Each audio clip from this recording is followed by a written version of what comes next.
घरच्यांनी आयफोन घेऊन दिला नाही म्हणून कॉलेजमधील एका जेनजी पोरीने फॅनला लटकून जीव दिलाय। 3 वर्षांपूर्वी नागपूरमधील रायसोनी कॉलेजमध्ये एक 18 वर्षीय मुलगी शिकत होती। तिचे आई वडील एक छोटासा गृह उद्योग करून तिला शिकवत होते व त्यांचा पण संसार त्या छोट्याशा बिझनेसवर चालू होता। मुलगी 12वी पासून कॉलेजला गेली आणि मला आयफोन घेऊन द्या असा हट्ट करायला लागली। कशासाठी? तर तिला वाटत होतं की आयफोन असला की एक स्टेटस तयार होईल, एक स्टेटस सिम्बॉल तयार होईल आणि मला अटेन्शन पण मिळेल। पण दुर्दैवाने तिच्या आई वडिलांकडे पैसे कमी पडत असल्याने तिला काय आयफोन मिळाला नाही म्हणून तिने स्वतःच्या घरात फॅनला लटकून जीव दिला। आणि ती एकटी मुलगी नाहीये जिने आयफोनसाठी स्वतःचा जीव दिलाय। तर मुंबईतील मीरा रोड परिसरात राजवर्धन यादव नावाचा फक्त 17 वर्षीय मुलगा त्याच्या चुलत्याच्या इथे राहायचा। त्याचे आई वडील व 2 बहिणी यूपीमधील गाजीपूरमध्ये राहत होते। तो पण मला आयफोन घेऊन द्या म्हणून हट्ट करत होता। आता 1 ते 1.5 लाखाचा आयफोन त्याचे वडील जे की शेती करत होते ते अफोर्ड करू शकत नव्हते। पण बहिणीच्या लग्नासाठी वडिलांनी कष्टाने जमा केलेले 1 लाख रुपये त्या राजवर्धनने चोरले आणि मुंबईला आला। घरच्यांना जेव्हा कळाले तेव्हा त्याला परत यूपीला ये म्हणून खूप ओरडले, पण तो यूपीला जायच्या ऐवजी डायरेक्ट वर गेला आणि पोलिसांना त्याच्या खिशात आयफोन सापडला। बघा, म्हणजे आयफोनची क्रेज आत्ताच्या जेनजी पोरांना काय काय करायला होते आणि ऐपत नसताना EMI वर फोन घेणारे पोरं असलेच चाळे करतात। आईफोन भी ले लिया, सुना है लोंडिया, आईफोन पे मरे। तुम्हारे एंड्रॉइड के कैमरे को टक्कर देने के लिए हमारे एप्पल का आईफोन 6 ही काफी है। और इसकी बात करूं तो यांना वाटतं की आयफोन आपल्याकडे असला तरच आपल्याला मित्रांमध्ये इज्जत मिळेल। 12th तक इतना कुछ नहीं था फोन का। 12th तक मेरे पास खुद का फोन भी नहीं था, बट कॉलेज में आके I have seen, oh my God, in events और maybe in parties also मैंने ये देखा है कि जब भी कोई मोमेंट कैप्चर करना होता था तो सबसे बेस्ट फोन ही यूज होता था। तो अब जिसके पास वो फोन है, oh my god, that person is the king there. म्हणून मग ही पोरं आयफोनसाठी काहीही करायला तयार आहेत। पण IJMR यांच्या एका रिसर्च स्टडीनुसार भारतात 2024 मध्ये 1,20,00,000 आयफोन आयात करण्यात आले होते। त्यापैकी 75% आयफोन 19 ते 23 वय असणाऱ्या पोरांनी घेतले। आता ज्यांची लायकी आहे, ज्यांचे आई वडील 1 ते 1.5 लाखांचा फोन घेणं अफोर्ड करू शकतात, त्यांचा काही प्रॉब्लेम नाहीये, त्यांचे पैसे ते काही करू शकतात।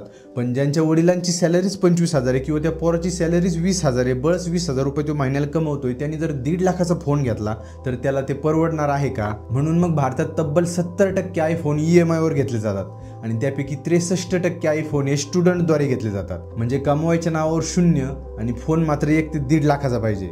वाह, काय जनरेशन आहे। आणि नो कॉस्ट EMI वर गोष्टी घेतल्या म्हणजे त्यांना वाटतं की आपले एक्स्ट्रा पैसे जाणार नाहीत, पण नो कॉस्ट EMI सारखं काहीच नसतंय असं RBI स्वतः म्हणतं आणि त्या प्रोडक्टची कॉस्टच त्या EMI मध्ये वाढून लावलेली असते। पण आपल्याला काय आहे, आपल्याला फक्त आयफोन घ्यायचा म्हणजे घ्यायचा।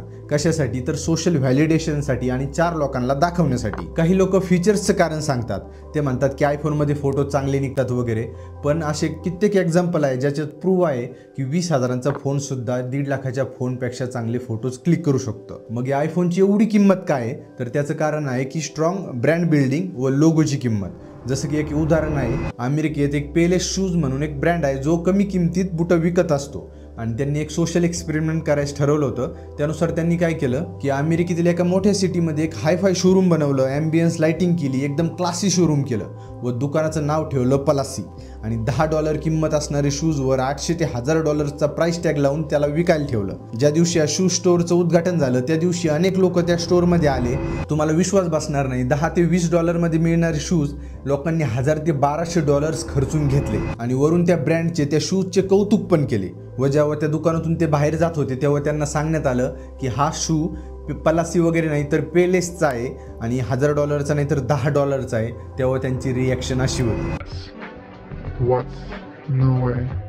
You've got to be kidding me. Shut up. Are you serious? म्हणजे आपल्याला थोडं ब्रँडचं नाव सांगितलं, थोडीफार चांगली क्लासी लाइटिंग केली किंवा थोड्याफार जाहिराती केल्या तर आपण 100 रुपयाची गोष्ट 10,000ला सुद्धा डोळे बंद करून घेऊ शकतो। अशी आत्ताची आपली जेनजी जनरेशन आहे। मग आपली लायकी असो या नसो, एखादी गोष्ट घ्यायची म्हणजे घ्यायची, जसं जेनजीचं म्हणणं आहे। जसं हा व्हिडिओ पहा, यात या पोराने मंदिराबाहेर अक्षरशः फुलं विकणाऱ्या म्हाताऱ्या आईच्या पैशातून आयफोन घेतलाय आणि हे फक्त आयफोन पुरता नाहीये। ब्रँडेड टी-शर्ट, घड्याळं, नायकीचे जॉर्डन शूज, प्रीमियम परफ्यूम, प्राडाचे सनग्लासेस, डिओरच्या बॅग्स, रॉयल एनफिल्डच्या बाईक्स, महागडे स्किन केअर आणि एखादी SUV, ह्या गोष्टी जेनजी पोरांना लागतात म्हणजे लागतात। पण स्किल्स, जॉबच्या नावावर जेनजी एकदम शून्य आहे। 20-25 हजार रुपये सुद्धा कमवायची अक्कल त्यांना नाहीये, पण खर्च मात्र लाखोत करायचे, रिच लाईफस्टाईल दाखवायची. आणि गेल्या 10 वर्षामध्ये इंटरनेट सगळ्यांना जवळपास ॲक्सेसिबल झालंय आणि त्यामुळे सोशल मीडियाचा वापर अति भयंकर प्रमाणावर चालू आहे. आणि त्या सोशल मीडियावर फेक लाईफस्टाईल पोर्ट्रे करण्यासाठी लोक सध्या काहीही करत आहेत, काही म्हणजे एकदम काहीही करत आहेत. यांना सेव्हिंग्स काय असते, इमर्जन्सीच्या वेळेस काय परिस्थिती होऊ शकते याची अजिबात कल्पना नाहीये. यांना 50,000 जरी सॅलरी असली तरी फोन, लॅपटॉप, महागडे शूज, ब्रँडेड कपडे, सुपर बाईक्स, इंस्टावर फोटो टाकण्यासाठी एक्झॉटिक जेवण या गोष्टींसाठी सगळे पैसे खर्च करतात. आणि एखाद्या मित्राचं ऐकून किंवा इंस्टावर एखाद्या इन्फ्लुएन्सरचं पाहून एखादी महागडी ट्रिप काढतात आणि पैसे संपले की मग लोन घेतात. मग ते लोन मिटवण्यासाठी दुसरं लोन, तिसरं लोन, असं या त्या लूपमध्ये ते ट्रॅप होतात. जसं ईटीच्या एका रिपोर्टनुसार भारतात सेव्हिंगची संख्या खूप झपाट्याने कमी होत आहे आणि अनसिक्युअर्ड लोन्सचे प्रमाण वाढत आहे. व RBIच्या एका रिसेंट डेटामध्ये समोर आलंय की भारतातील कुटुंबांची जी सेव्हिंग्ज आहे ती 47 वर्षाच्या लोवेस्ट क्रमांकावर पोहोचली आहे. म्हणजे या जनरेशनला सेव्हिंग्ज काय असते, ती कशी करायची याचं अजिबात ज्ञान नाही आहे. आणि त्यामुळे लोकांचं वार्षिक कर्ज घेण्याचे प्रमाण GDPच्या 5.8% इतकं पोहोचलंय.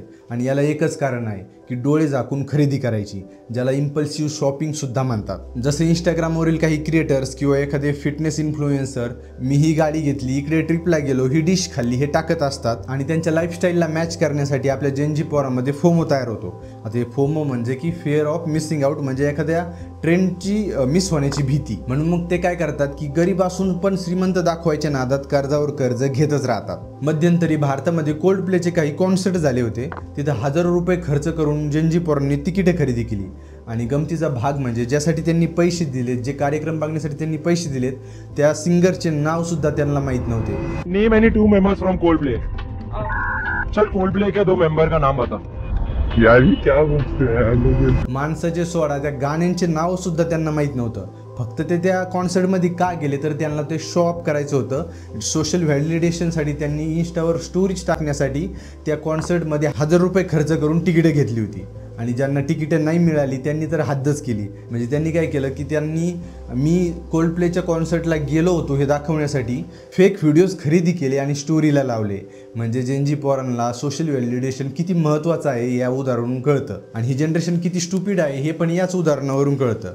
आणि सध्या सगळं काही नुसतं दिखाव्यासाठी चालू आहे. आजकालचे लग्न पण खूप मोठमोठे झालेत. पूर्वी 1-2 दिवसात लग्न संपायचं, पण आता 8-8 दिवस लग्न चालतं. नवरी नवरदेवाच्या फोटोशूटसाठी, प्री वेडिंगसाठी तर लाख रुपये खर्च केले जातात. आणि महागडे व्हॅकेशन ट्रिप सुद्धा अरेंज केले जातात. का तर या डायलॉगमुळे. तुम्हें कैसे पता है कि तुम 40 तक जिंदा रहोगे? Seize the day, my friend.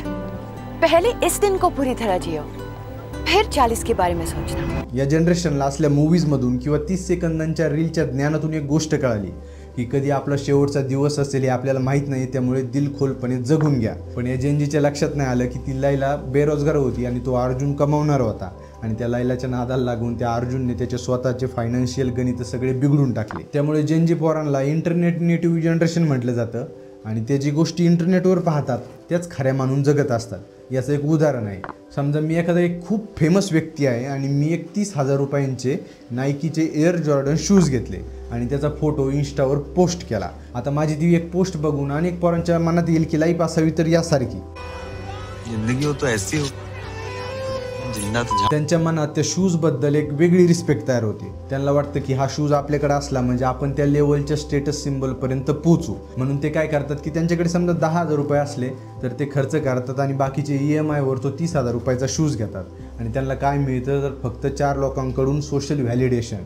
आणि त्याचसाठी हे जगत आहेत. जेनजी पोरं त्याचसाठी जगत आहेत. म्हणून या रील्सच्या जमान्यातल्या जनरेशनला स्टुपिड, वीक, अनटायटल जनरेशन म्हणून बोलवलं जातं. ज्यांचे अटेन्शन स्पॅन संपूर्ण ह्युमन हिस्ट्रीमधला सर्वात लोएस्ट आहे. म्हणजे हे लोक 10 ते 15 सेकंदांच्या रील्समधून, शॉर्ट्समधून किंवा स्टोरीजमधून ज्ञान मिळवतात आणि त्याच रस्त्यावर ते चालत राहतात. आता खरं सांगायचं झालं तर मी पण 1999 इयरचा बॉर्न आहे. म्हणजे मी पण जेनजी आहे.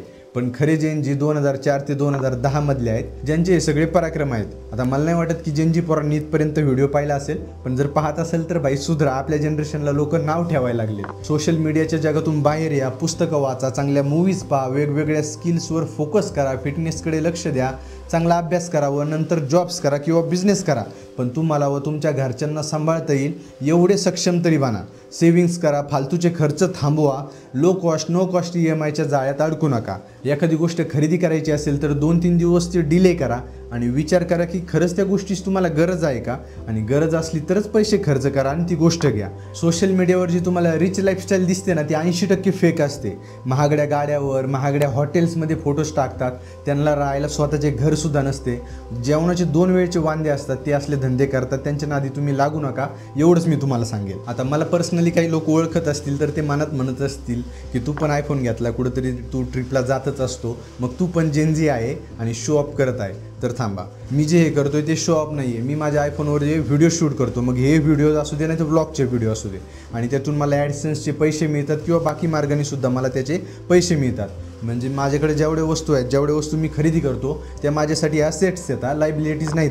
आता असेट्स आणि लायबिलिटीज काय ते समजून सांगतो. तर जे लायबिलिटीज असतात, म्हणजे समजा तुम्ही एखादी गाडी घेतली, एक 4 लाखाची तुम्ही गाडी घेतली, त्याला खरेदी करण्यासाठी तुम्हाला 4 लाख लागले. त्याच्यानंतर गाडी ती चालवायची म्हटली त्याला पेट्रोल टाकावं लागेल, त्याचं मेंटेनन्स सर्व्हिसिंग करावं लागेल, त्यासाठी पण ते पैसे लागणार आहेत. म्हणजे ती गाडी तुम्हाला रिटर्नमध्ये काही देत नाही आहे, फक्त तुम्हाला त्यामध्ये पैसे इन्व्हेस्ट करावं लागत आहेत वेळेनुसार. ते झाले लायबिलिटीज. आणि असेट्स काय असतात, समजा मी एखादा कॅमेरा घेतला आहे तर किंवा कम्प्युटर घेतला आहे, कम्प्युटरमधून मी समजा एखादी स्किल कोर्स केला किंवा एखादा व्हिडिओ एडिटिंग शिकलो आणि मी क्लायंट्स तयार केले, मी व्हिडिओज एडिट करू लागलो आणि क्लायंट्सला ते देऊ लागलो, तर त्याच्यातून मला पैसे मिळणार आहेत.